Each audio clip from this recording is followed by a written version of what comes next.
Welcome, everybody. This is Hugh Massie, the chairman and founder of DNA Behavior International. And today I'm delighted to be doing another one of our identity conversations with Hanno Ekdahl. I've known Hanno for the past 12 or 13 years. We're both members of Entrepreneurs Organization, been in forum together, been in leadership positions together, gone in the trenches together, and I think watched and helped each other grow our businesses. And Hanno is the CEO and founder of Idenhaus Consulting that does cybersecurity management work and has built a very strong niche in the corporate market. So, Hanno, why don't you just tell us a little bit more about your life and career background and how you got to the place of founding Idenhouse? Thanks for having me, Hugh. It's a pleasure to be here.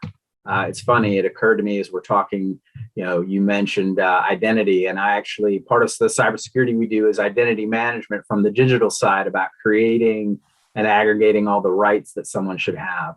But my journey was certainly not linear to get here. I started off studying applied math and computer science and wound up taking a detour into geology, which most people find a bit unusual.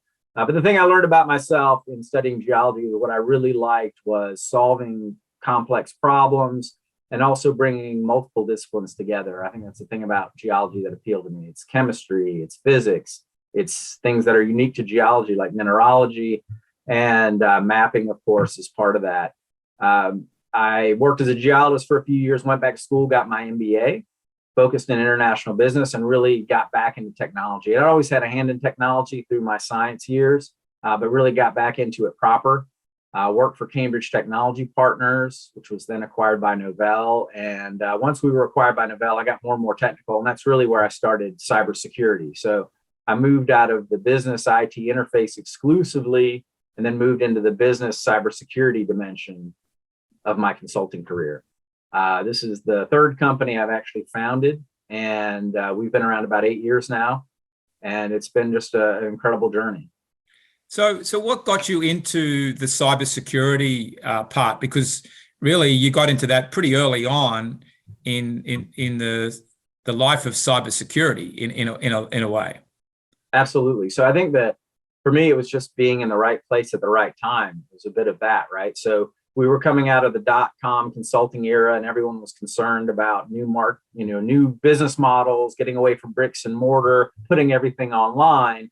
And security was certainly very much an afterthought. But at a point in that journey, organizations realized they had to do a better job of managing their customer identities. They had to do a better job of managing their worker identities. And then cybersecurity started to really come into the fore. And I just happened to be in the right place with the business consulting skills, strategy consulting skills, married with my technology background. It was really a nice blend of skill sets, and I just happened to be in the right place at the right time. So what is it, Hanno, about your business consulting skills, which have evolved over quite a period of time now from your time at Cambridge and then Novell? But what's special about your business consulting skills? Where do you see yourself different in how you consult with companies? Well, I think one of the things that we do is we take a relationship focus, right? Relationships are very important to us. I believe that once a customer, always a customer is really our philosophy. So there are customers, literally, we haven't done work for them in a couple of years. We still call on them. We have regular check-ins. We maintain the relationship because we genuinely care about their success. We provide free advice and consults along the way if there's an issue that comes up. And that's really the way that we want to show up, is a company that actually cares about our customers long term. It's not a transaction where we come in, do a project, leave, you never hear from us again. I mean, that happens sometimes, of course. But we're really seeking to build long-term relationships that help us both prosper, because customers will inevitably come across problems they need help solving. And we want to be there to help them solve those challenges. And do you think that you've retained these customers that you've been building over the past 8-10 years, and in a way even before that, from just being caring, or is it more than that in terms of how you deliver the service? For example, is it your reliability? You've mentioned problem solving. Is it the quality control? What makes them keep coming back to buy, well, now Idenhaus and Hanno versus somebody else? Sure. Well, I think if you have someone who's actually cares about your success and you feel that they're in the trenches there with you and they're sharing the pain, they're having the honest communications, but in a tactful way, that's actually a point of feedback that we've gotten, is like Idenhouse is not afraid to share the hard information in a tactful way, right? So, people ultimately, I think, want to do the right thing. They want to be successful. They want to come out the other side of their project feeling like they've accomplished something. And having a partner that's willing to flex, that we don't nickel and dime people with change orders. If you need an extra meeting or an extra interview or a bit of extra effort, we're always willing to put that in. We believe in over delivering for our customers. And I think that consistency in messaging and the way we actually show up with a service mentality is really what drives that repeat business. But you also do a lot of thought leadership work. So how does that play into this? Yeah, I think that's an interesting wrinkle for us. So a lot of organizations our size actually don't invest very much in that. I think what we want to do is demonstrate that we're knowledgeable, right? The marketing materials, everyone says, oh, we're knowledgeable. We have the best experts. We're so smart. We're trying to show that we're smart. We're trying to show that, yes, we've thought about some of these complex problems. Here's some things you need to think about. Here's the way a solution can come together, and share that knowledge to really be transparent, I think, in a way, and a number of our competitors are not. It's not marketing fluff that we put out there. We get a lot of feedback that, yeah, you guys are really putting out solid content with meaningful contribution to the space. And Hanno, where's your content coming from? Is it unique research you're doing? Is it processes you've seen? Is it case studies of, from projects you've got? Where does the thought leadership come from? It comes from all of those areas. So some of it is case studies where we've solved a particularly interesting problem for a customer and they're willing to do a case study with us to highlight that work and showcase the results that we achieve. Some of it is over your 20-year career, you've seen a lot of the common challenges and pitfalls. And so you want to point those out and help people steer clear of the common problems that everyone faces. And then there's the problems that you start tackling as technology evolves. So that next new project or set of projects, we start to recognize patterns pretty quickly across 2, 3, 4 customers and say, there's a number of people struggling with this issue, business email compromise, for example, or phishing attacks. It's becoming more and more common. Let's share some knowledge around those topics and help people get on the right side of the percentages and protect themselves. So do you think there's a common problem that you zero in on more often than not that Idenhouse has built its business on, in this field, as opposed to there are other cybersecurity consultancies out there as well who, I suppose some of the time you compete with them and other times you'd be very different? Yeah, I think that what we see typically is a lot of one-sided approaches.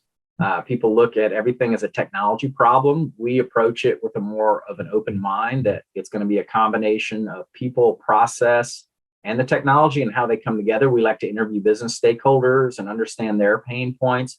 We like to understand what the strategic business drivers are for the organization. So whether it's cost reduction, acquiring new customers, providing a better user experience, improving user productivity, there can be any number of things. And if you tie the work that you're doing back to the value that you're trying to deliver for the organization, it's amazing how much better the results are. I mean, it sounds probably like a fairly simple thing, but it really requires reaching out to a different part of the organization than I think most implementers do. And how much do you see the cybersecurity problems that an organization might have, the problems emanating or arising from a technology failure? Because you've mentioned that your competitors tend to look at it one-sided on, well, it's a tech breakdown, versus the actual people and process side of it. So if you look at cybersecurity generally, it actually tends to be more of a people problem, not because people are bad or incompetent or anything like that, but we're all human and we make mistakes, right? So even I have occasionally clicked on a link I shouldn't have clicked on, right? And so that's why companies run anti-phishing campaigns, is to help drive awareness and encourage people to do the right thing. Like, don't click on the link, don't click on that. It's one of my favorite catchphrases, like, don't click on that, protect yourself. And so people will do things inadvertently that cause problems. That's a big challenge. The other thing is that sometimes what appears to be the problem, as you mentioned, the technology, or there's a technology problem, it actually may be an underlying process or data quality problem where we've developed this system. I mean, the system has been developed, it's got rules, but the rules don't fire properly because the data is not available to execute the rules properly. And so it appears that the technology is failing on you, when in reality, you have some data quality issues that need to be addressed through process and awareness training in your upstream people who are entering data into systems, for example. Yeah, because I find this interesting because it's not really the technology itself that's the problem. Because at the end of the day, humans build the technology or program it a lot of the time. And humans are ultimately the creators of the data as well, or the apps that deploy the data. So in a way, what you're bringing out, Hanno, what I'm hearing is that a lot of the cybersecurity work is actually a human problem or a people problem. That's correct. I think your sound dropped there, Hugh. Did it drop a bit? Oh, now you're back. Okay.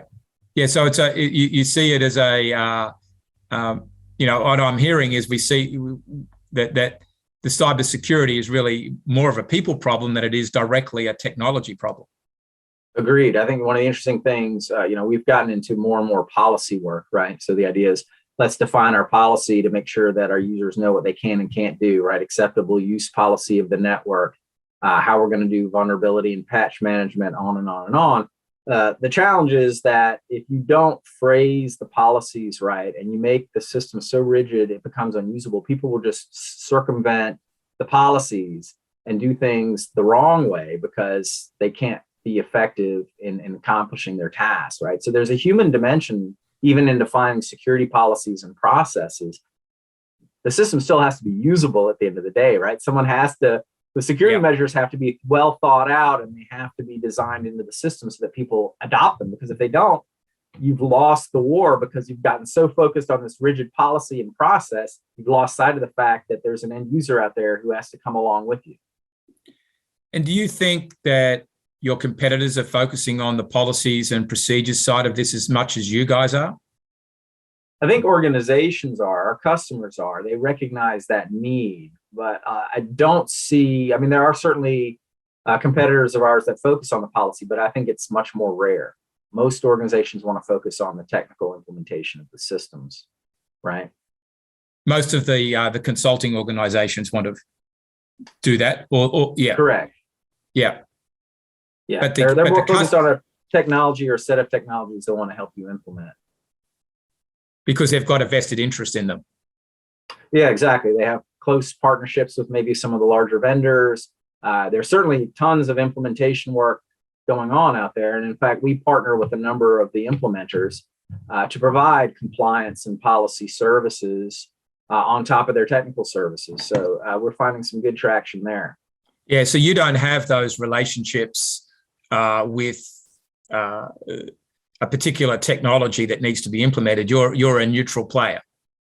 Well, we're a neutral player. However, we have, instead of focusing on one or two vendors, we actually have broad relationships across a range of vendors. Yep. So if you use vendor A or B and we have a relationship with both of them, it doesn't really matter to us, right? So we're technology neutral. Yep. We try and drive our customers' decision-making framework so that they choose the best solution for their organization.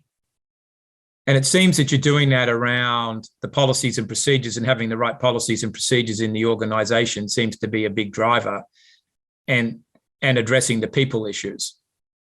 That's correct. So if you think about, if we start off with a little bit talking about identity and identity management, right, which is, creating a user and giving them the right level of access, right? There's a whole bunch of things that have to come together to make that work. And it really is about processes and integrations and people and the policies and rules that determine what you can and can't have. If we understand those, we can automate a lot of those procedures in the technology, but you have to lead with the people, process, and policy first.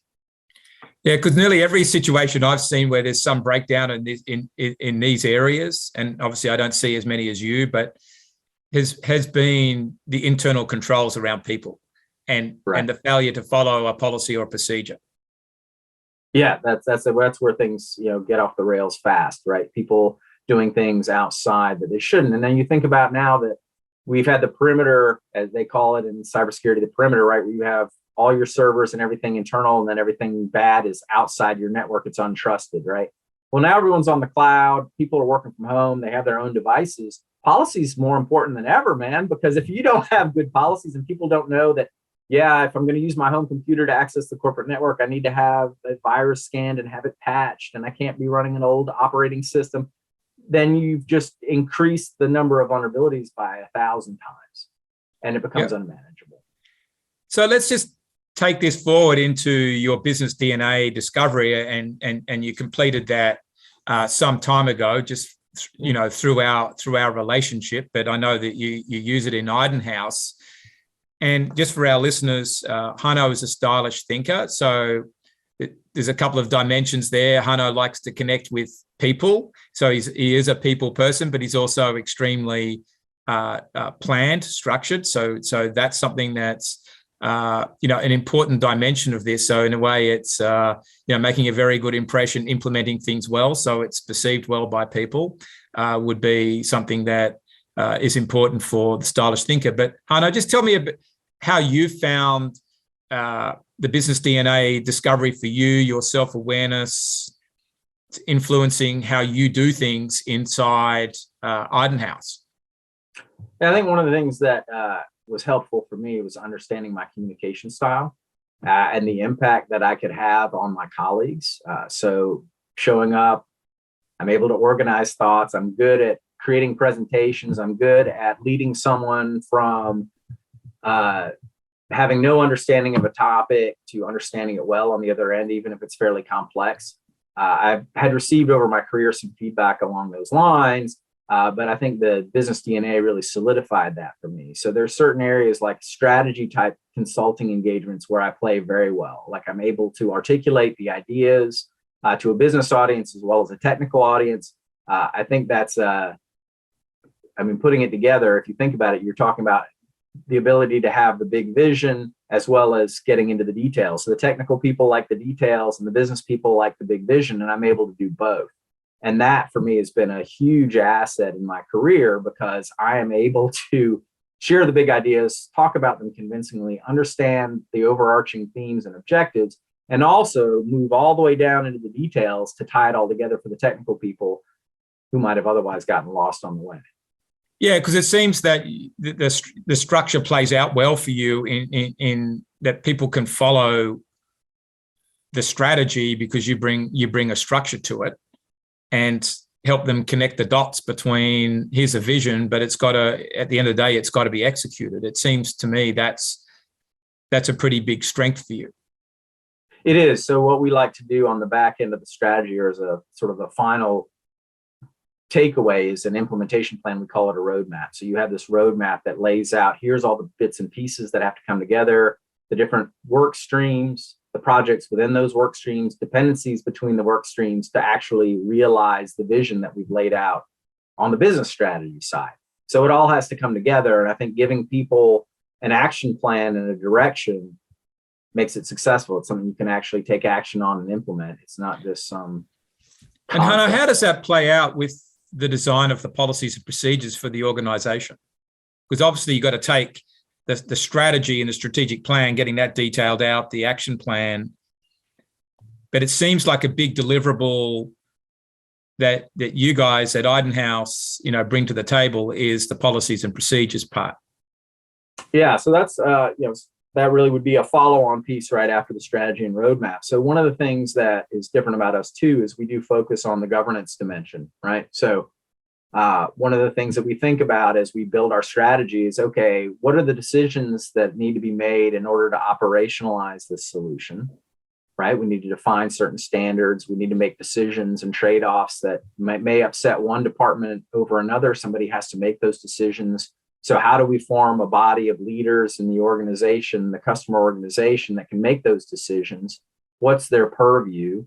What are the things they need to consider from a policy standpoint, a process standpoint? What stakeholders should be involved? How are they going to prioritize those decisions in order to give the program structures that it actually can move forward and be implemented? So do you think that's a unique identifier for Idenhouse, is the whole governance part? Because I think that's seems to be a very important word in all of this. It is. I think that, the interesting thing about identity management is it became identity governance and administration, right? So it's evolved, right? This whole concept of controls, especially in financial services and healthcare, both very highly regulated industries. They really care about things like least privileges, which means you have no more access than you should to do your job. So we don't over privilege you. Segregation of duties. You can't, if you're a doctor, you can't check out medicine for yourself, right? From the pharmacy, yep. Right? It all has to be, there's all these controls and policies, and they all have to be woven into our systems, right? To protect us from fraud and compliance issues and other problems. So you find a lot of what you write about when you do your, you do your blogs and your thought leadership work is actually drilling in on the governance aspect of this? Yes, we have written a number of blogs on the policies and procedures and different use cases you need to think about, different cybersecurity principles and how those are incorporated into the solutions that you're going to implement. And so do you see that as part of the unique identity for yourself and Idenhouse is really this aspect of the governance side of cybersecurity and identity management, and then, taking that into the design of the policies and procedures?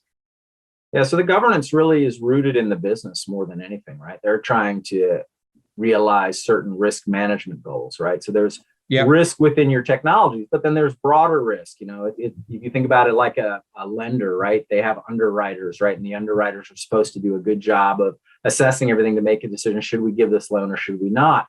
Business is trying to make those same decisions, right? And so if we divorce governance from the technology decisions, we have a technology system that's really not serving the greater business need. And that's the linkage that we're delivering. And I would say it is a unique differentiator for us. Yeah, so it's connecting the governance to the technology systems. That's right. Because at the end of the day, is there really risk management in this area when it's got to be right? You can't have a leakage, because I think sometimes we look at risk management as, okay, we'll flip a coin. Is this within a certain line of materiality, and we'll let it go, or we won't let it go? In this area, there is you can't have any wiggle room.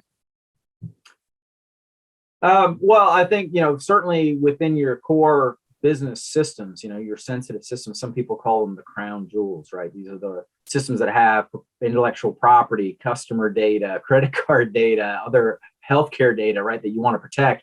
Yeah, there's very little flexibility in terms of what you implement there, right? You've got to keep that data safe. You're going to have a huge reputational hit, can damage your brand. You can lose millions or billions of dollars in valuation very quickly if you have a major breach. You certainly want to avoid those things.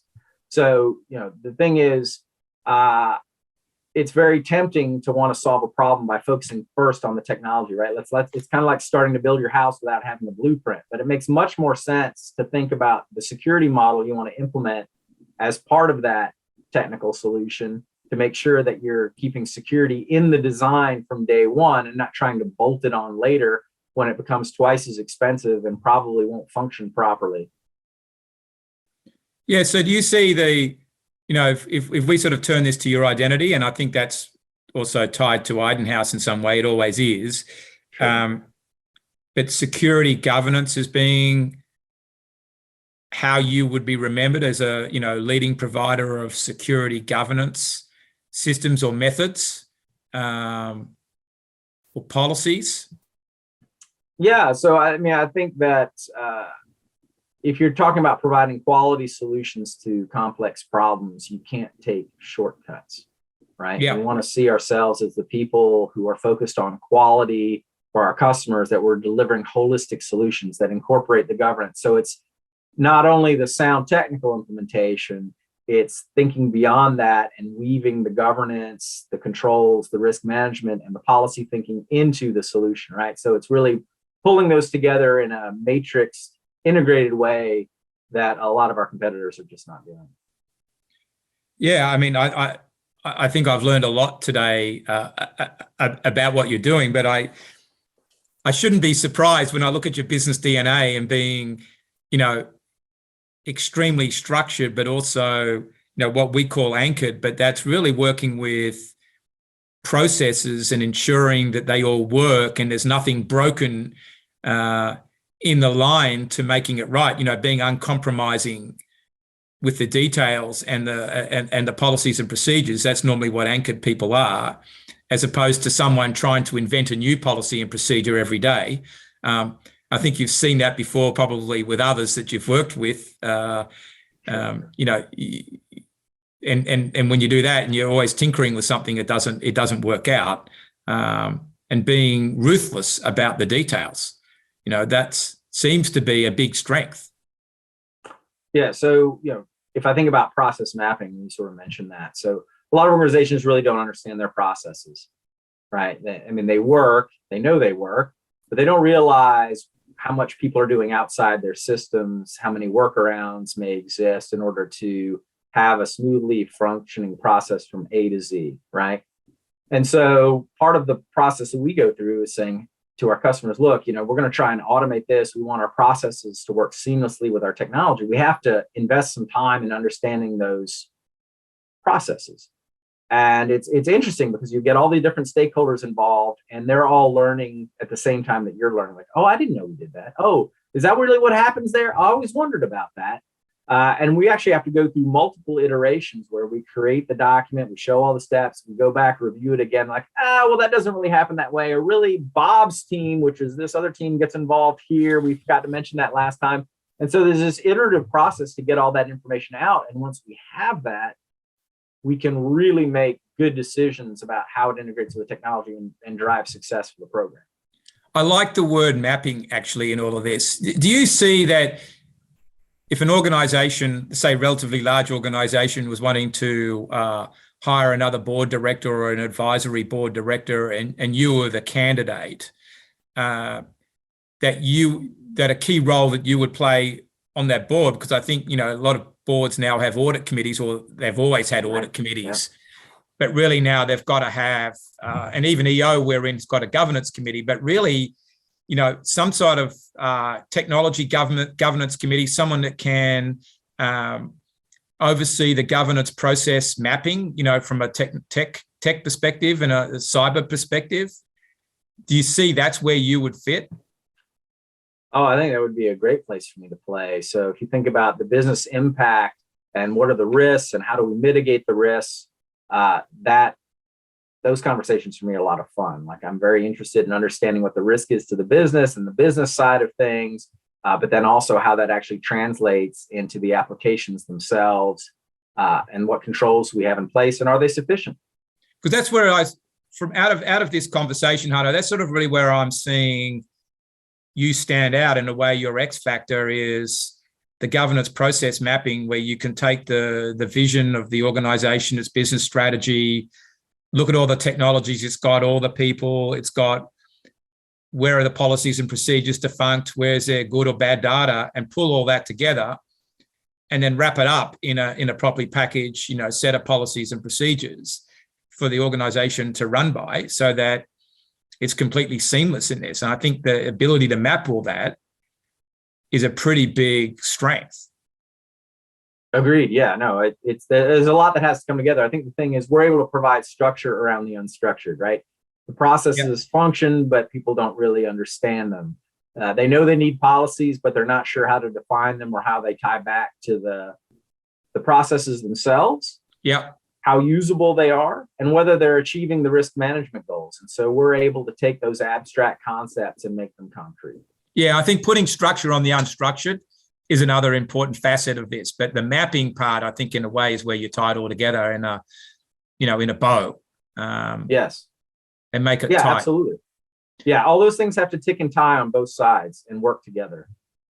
So, Hanno, as we wrap up here, have you got anything you'd like to say to our audience, whether it be a great business book you've read lately, a Hanno Ekdahl theory, or something that the boards of directors should be taking account of as they deal with these huge risks? All right. Well, you've given me a lot of areas to talk about. You can go into any one of them you like, just something. But from a book standpoint, I've been reading Atomic Habits, and it really appeals to me. The whole idea of, small incremental change over time, having this exponential effect, right? And so that's something actually we're trying to drive in our business as well, is looking for small changes that will have a force multiplier over time, and understanding that our own processes and maturing those and that continuous improvement cycle can deliver huge results on the other side. And I would say the same thing applies to cybersecurity. Organizations don't have to take a big bang approach. It can be an incremental process. Keep focusing on it, keep maturing it, keep refining it, and you'll be surprised what happens in a year. But I think in doing that, they've got to look into the right area, and Absolutely. It's not necessarily going to be the tech itself. It's going to be the people, and how they execute the processes in some way is probably where they've got to go looking if they're going to apply atomic habits, it would seem. Absolutely. Yeah, you certainly want to be thoughtful, and it's good to have an experienced hand at the tiller. All right, Hanno. Well, it's been great spending time with you. So thank you very much. Thanks for having me, Hugh. I had a great time.